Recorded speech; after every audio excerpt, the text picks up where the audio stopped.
She offered galactic peace. If I agreed to marry her.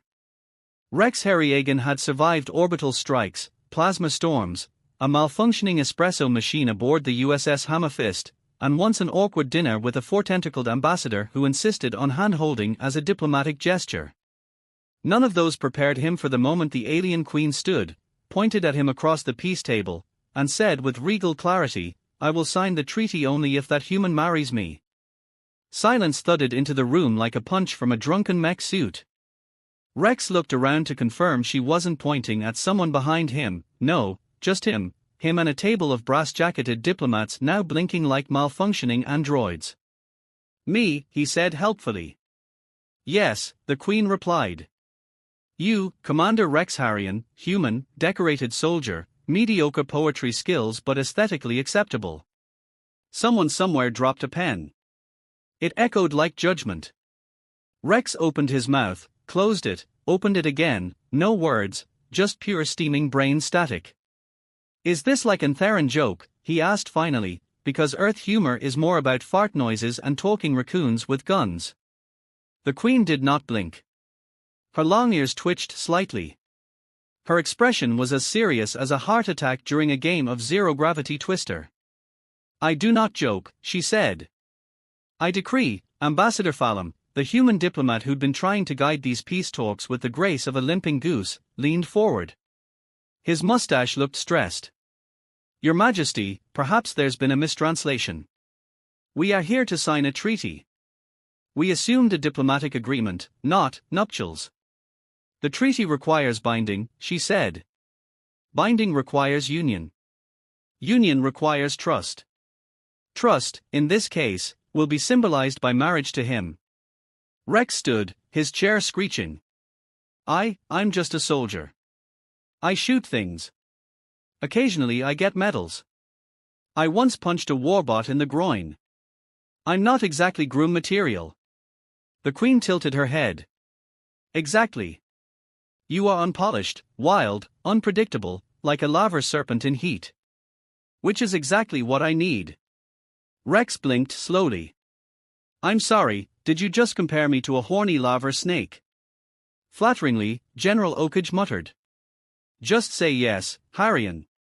Do it for Earth. For Earth or for your press ratings." Oakage didn't respond. He didn't need to, his suit was practically stitched from public approval. The Queen raised a hand. Two guards built like refrigerators with better posture stepped forward. "You will accompany me to the palace," she said. "I don't think that's a great idea." "I will not harm you," she interrupted.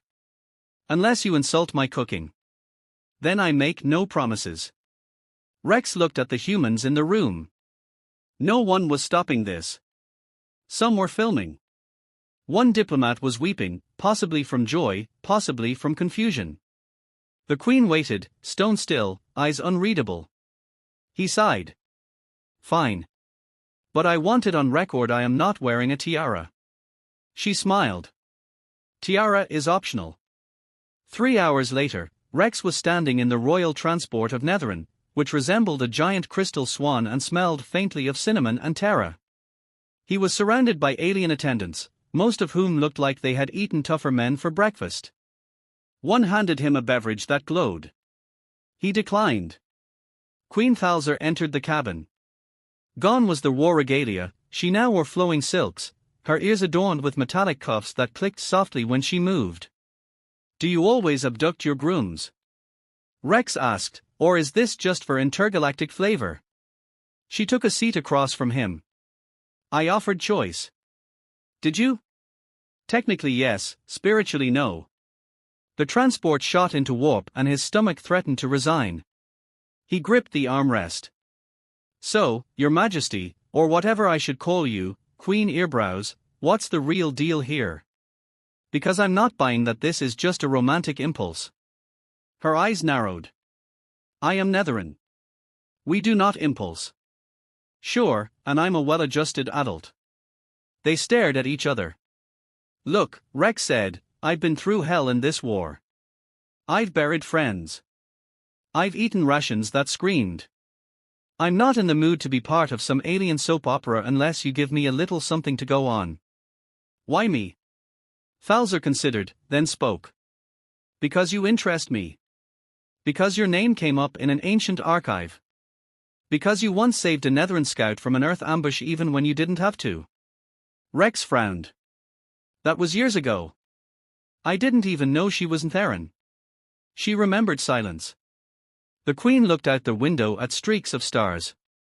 Also, she said, you have strong jaw symmetry. That's very culturally significant to my people. Rex blinked. You're picking your husband based on my chin. Partially. Also your combat record and your refusal to die, which is admirable. He leaned back. Well, that's weirdly flattering. Still insane, but flattering. Falzer turned to him. You do not have to love me, Harrion. You only have to marry me. Oh well, that makes it perfectly normal then. There are benefits, she added. You would be co-ruler, have your own guard, access to the royal bathhouse, free dental. Rex stared.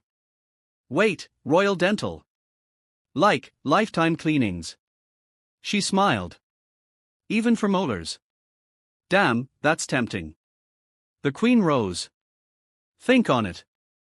We arrive in 1 hour. I expect an answer by then. If not, I will move on to Plan B. What's Plan B? Less pleasant. It involves a tribunal and a very large squid. You're serious, aren't you? Always. She left. Rex sat alone in the shimmering cabin of the alien ship, wondering what the hell had just happened and why, deep down, he didn't entirely hate it. The Palace of Netheran looked like someone gave a dragon a credit card and said, go nuts. Rex Harryhagen stood on the balcony of his assigned chamber, staring down at an army of garden sculptures shaped like various heroic Netherans, some mid-battle, some mid-awkward interpretive dance. There were fountains, there were birds that sparkled, there was even a statue of the Queen wrestling what looked like an interstellar crocodile in heels. Rex took a sip of the drink he was handed, something fruity, something glowing, something that may or may not have winked at him, and turned as a voice crackled behind him. Commander Harrion, do you require assistance dressing? No, Rex said, unless you consider me putting on alien pants an intergalactic crisis. Bleepser, the palace's floating AI advisor, hovered into view, shaped like a small chrome beach ball with attitude issues. Bleepser was programmed for diplomacy, protocol, and light passive aggression. I have seen mammals with no thumbs dress more efficiently, it said. I'm sorry, was that a burn? Rex asked, holding up the unfamiliar sash. I don't speak glitter robe. That is not a robe. That is a ceremonial waist wrap woven from the silken threads of the Vorlak spider, native to the Ashari moons. It cost more than your military pension. Cool. Does it come in, doesn't ride up, size? A chime rang, the Queen was summoning him, probably to propose a new clause in the treaty, or maybe to ask if he'd considered matching earcuffs. Bleepser led him through the palace corridors, which were filled with guards who all seemed genetically engineered to flex at every corner. Some bowed, some stared, one saluted and accidentally knocked his own helmet off. At the Grand Chamber, 2 doors larger than any ego Rex had ever met creaked open. Queen Falzer stood on a floating platform surrounded by swirling holograms of the galaxy. She pointed at a spiral arm near the Netheran border. Pirates, she said. I thought you summoned me for something royal, Rex replied. I did. We are going on a date. Rex choked. What now? A date. An excursion. A courtship ritual designed to build trust and potential affection, followed by dinner and perhaps light interrogative flirting. Is this before or after we dodge space pirates? During, she said, stepping down from the platform. We do not separate business and pleasure in Netheran culture. Bleeps's voice crackled. I have created an itinerary for your romantic assault mission. Rex blinked. Those words don't belong together. You'll find we are very efficient, Falzer said, already striding toward the launch deck. Our best relationships begin with explosions. Rex adjusted his sash. Well, I guess nothing says romance like plasma fire. The Royal Assault Cruiser was a beauty, sleek, angular, armed to the teeth, and piloted by a Netheran named Commander Vexy, who introduced herself by tossing a knife at a wall-mounted target without looking. It embedded itself precisely in the center. "Welcome aboard, meat being," she said to Rex. "Thanks," he replied. "Always nice to be greeted like a steak." Falza took the captain's chair. "Vexy, take us to grid 9A. We are hunting pirates. Also, my future husband requires a proper challenge." "Can do, my queen." Rex sat beside her. "I didn't realize I was auditioning for Alien Bachelor Combat Edition." "Oh, you passed the audition," Falzer said. "This is more of a chemistry test." A series of thuds rattled the ship. "That normal?" Rex asked. "Auto defense drills," Falzer replied. "Also squirrels in the engine bay." "Ignore it." Moments later, the ship dropped out of warp near a debris field. "Pirate hideout dead ahead," Vexy said. "They've cloaked themselves inside a ruined moon." Rex leaned forward. "Why do all pirates hide in ruined moons? Is that a lore?" "It's traditional," Falzer said. "Also dramatic lighting." A blip appeared on the screen, then 3 more. The cloaked ships deactivated one by one, like the worst kind of surprise party. "Shields up," Vexy said. "Weapons ready." Falza smiled. "Harrian, you wanted to understand me. Let me show you how I dance." The cruiser lurched into battle. Rex grabbed a support rail as laser fire lit up the view screen like a rave in hell. The Queen barked orders with perfect calm. The pirates returned fire with less calm and more screaming. "Fire torpedoes. Rerouting power to rear shields." "Sir, their flagship is charging." "Then aim for the batteries. Blow out their midsection like a bad burrito."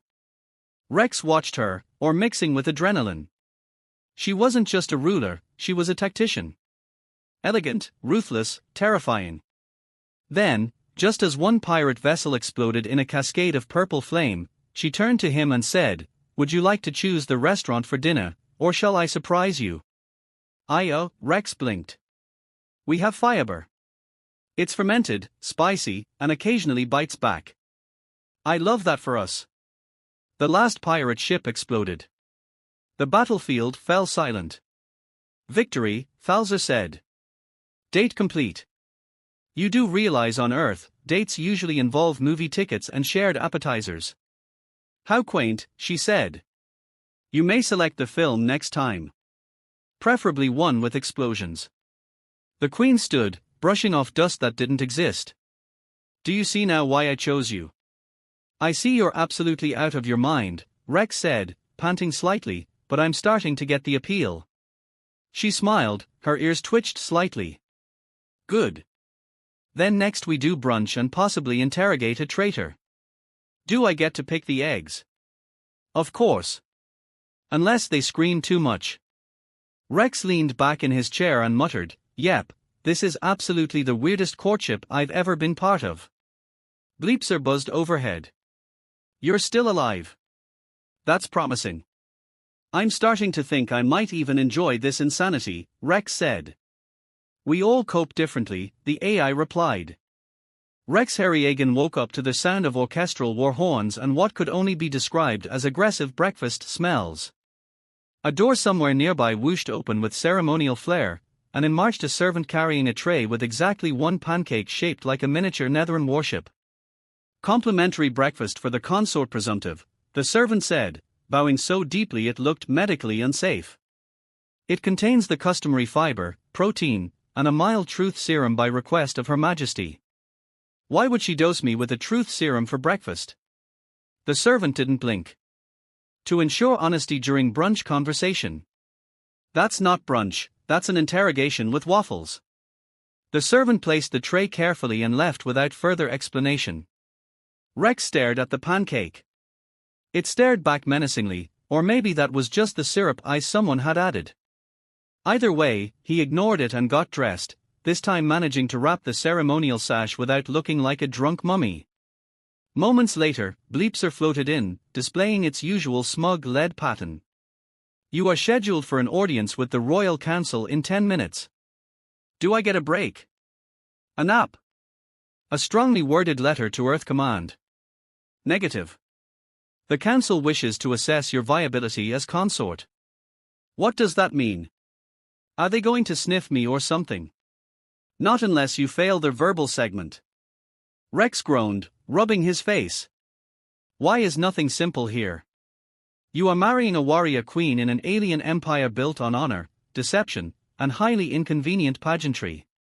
Simplicity was never an option. As Bleepser escorted him down a hallway that seemed to elongate just to mock him, Rex mentally prepared himself for whatever interrogation ritual Netheran high society had cooked up. He had expected laser duels, maybe debates, not bingo, which was exactly what he got. The Royal Council chamber was half throne room, half game show set. 7 councillors sat in a crescent, all wearing heavy robes and expressions of absolute boredom. A glittering orb floated in the center of the room. This is the orb of compatibility, one councillor announced in a voice that could have narrated audiobooks for Glacia. You will now answer a series of questions. If your answers please the orb, it will glow green. If not, it will initiate mild electrocution. Mild. Severe if you lie. Begin. Rex stood straight. Fire away. Councillor 1 leaned forward. What is your opinion on interspecies cohabitation protocols? I think love is messy, weird, and sometimes involves tentacles. As long as nobody's bleeding, it's fine by me. The orb glowed green. Councillor 2 narrowed his eyes. If the Queen were to lead a preemptive strike against a neutral planet, would you question her judgment? Hell yeah. Then I'd offer coffee and ask what the hell happened to her breakfast. Green again. The councillors murmured. Councillor 3, the oldest, spoke. You once described diplomacy as a game of liars and fancy chairs. Do you stand by this? Absolutely. Except now I'm the one in the chair, so I guess I've leveled up. Green, brighter this time. One councillor almost smiled. Councillor 4 tried to trip him up. Define loyalty. Rex didn't hesitate. Loyalty is sticking by someone even when they are yelling at you mid-blaster fight because you trust them to shoot straight when it matters. The orb flared green. One councillor dropped their quill in surprise. Councillor 5 leaned in. What would you do if the Queen fell in battle? Rex's voice softened. Drag her out myself. Scream at the medics. Burn down whatever did it. Then mourn when no one's looking. The room fell silent. The orb pulsed gently, a soft green glow. Even the councillors didn't have anything to say. A voice cut through the quiet. Enough. Queen Thalza stood at the rear of the chamber, arms folded, gaze steady. He has passed. The councillors gave subtle nods. One offered Rex a nod of grudging respect. Come with me, the Queen said. As they walked down another gold-lined hallway, Rex let out a breath. So that was your version of a compatibility quiz? Yes. I was expecting a fight. You passed that yesterday. They arrived at a room with stained glass windows that told the story of past rulers, some triumphant, some dead in ridiculous poses. This is the room of lineage, she said. Let me guess, you're about to reveal some ancient prophecy where I'm actually the reincarnation of a Netheran prince. No, that would be absurd. Thanks, Space. She stepped forward. But you are listed in the Netheran Star Codex. Mentioned by name. He raised an eyebrow. Come again. She handed him a digital scroll. The ancient Netheran language shimmered, then translated. The one who stands unbroken in fire, who speaks with storm in his voice, shall be bound to the last daughter of flame. He shall come from the stars and bring the end of the war. Rex read it twice. Okay, look, I may be a decorated officer, but this is starting to sound a little too chosen one for my taste. It is not prophecy, she said. It is strategy. My people are extremely literal. We don't invent fate, we identify patterns and enforce them. So you think this is all orchestrated? Some cosmic alignment of coincidences? No. I think you're stubborn, reckless, and inconvenient. Which makes you perfect. They stared at each other. Rex chuckled. You sure know how to woo a guy. I'm still learning, she replied. I ordered a guidebook on Earth courtship customs. Apparently step 1 is don't kidnap them. Well, it's a little late for that. Then step 2, take them on a romantic outing. Rex raised an eyebrow. We already did the pirate shootout. Now we do something more cultural. You will attend the Royal Games tomorrow. Sounds fun. What's the catch? You will be competing. He blinked. Against who? The planetary champions. Are you trying to get me killed? No, she said, eyes gleaming. I'm trying to see how far you'll go. Rex rubbed his temples. For peace. For you? He sighed. Fine. But I'm bringing my own helmet. I expected no less. The day of the summit arrived with far too much fanfare. Rex adjusted his ceremonial robes, which itched in at least 7 places and sparkled whenever he cursed. He stood beside Thalzer at the center of the Grand Convergence Hall, flanked by guards, press, and 3 very excited jellyfish in suits. Thalzer gave a rousing speech in her language, then switched seamlessly to intergalactic standard, then to a dialect that sounded like whistling inside a blender. Finally, it was Rex's turn. He took the podium. The entire galaxy, or at least the most politically active part of it, waited. He cleared his throat. I'm not a politician, he began. Obviously. I once declared war on a vending machine because it ate my credits. But I am a soldier, and I've seen what happens when we forget that peace is harder than war. There were nods. I've seen enemies who didn't even know why they were fighting, and I've seen leaders who forgot what they were protecting. A beat. But I've also seen hope. I've seen old enemies drink together, laugh together, accidentally sing karaoke together after one too many fermented space pears. And I've seen a queen willing to make the craziest deal in galactic history just to give peace a chance. The jellyfish applauded by flashing pink. This summit, this union, this whole weird experiment, it works because we're stubborn enough to keep trying. So yeah, we're messy, we're loud, we argue a lot, but we showed up. And that's where it starts. He raised his glass. To building something better, even if it requires 17 committees, 3 translation errors, and occasionally marrying into interstellar royalty. The hall erupted into applause. Someone launched fireworks indoors. The ceiling caught on mild fire. No one seemed concerned. After the summit, things didn't get easier, but they got better. Treaties were signed, borders softened, trade flourished, cultures blended in ways that made menus confusing but delightful. Disputes were settled by debate rather than orbital lasers, mostly. Rex became a symbol, not just of peace but of absurd persistence.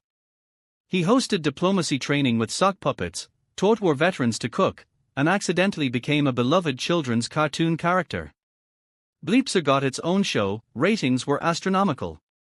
As for Thalzer, she ruled with a new kind of strength, one tempered by compassion. Still fierce, still strategic, but willing to laugh now and then, especially when Rex tried to pronounce ancient Netheran proverbs and ended up proposing to furniture. They traveled together, sometimes to mediate a dispute, sometimes just to see what breakfast looked like on a sulfur moon. They argued, they grew, they leaned into the chaos, found rhythm in the madness, and built a legacy not of conquest but of connection. One day, years later, Rex sat on the balcony of their villa overlooking a city that had once been battle-scarred, now alive with color and noise and far too many musical parades. Thalzer sat beside him, sipping something that steamed in alarming colors. Remember when I told you I'd only marry you for strategic purposes, she asked. Yeah, pretty sure that came up right after the peace talks and right before I faceplanted into your throne. Liar, she said, smiling. He grinned. You ever regret it? Never. You? Only when the soup attacks. They clinked glasses. Somewhere below, a street performer dressed as him juggled bananas and gave political advice to children. "I think we did okay," he said. "I think we changed the stars," she replied. And somewhere out in the vast, infinite stretch of space, where wars had ended and bridges had formed, the galaxy turned on not with fire but with laughter, and it stayed lit.